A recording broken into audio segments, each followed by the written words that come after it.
আব্বা আব্বা হ্যাঁ আজকে তো আমার বড় বাড়িতে যাও যাই এক দেয় নিগা চলো চলো Aí fazendo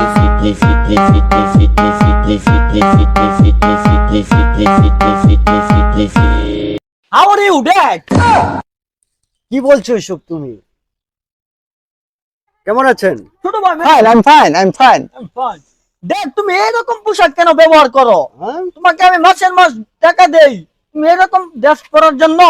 এই যে দেখুন আমি বিদেশে থেকে কি ড্রেস পরি, এরকম ড্রেস কেন পরো? এটা চেঞ্জ করো। সর্বনাশ, আমার ছেলেরে টাকা পয়সা দিয়া কই পাঠাইছিলাম আমি? বিদেশ পাঠাইছিলাম না অন্য কোনো জায়গায় পাঠাইছিলাম?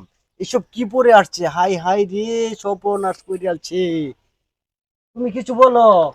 হ্যালো ভাই এটা কি করছো তুমি? আরে ছোট ভাই, তুমি বাপ পুত এরকম ড্রেস পরো, আমার তাহলে মান সম্মান থাকবে? আমি গ্রামে থাকবো না, চলে যাবো। যা তুই বাইরে যা ফকির নেই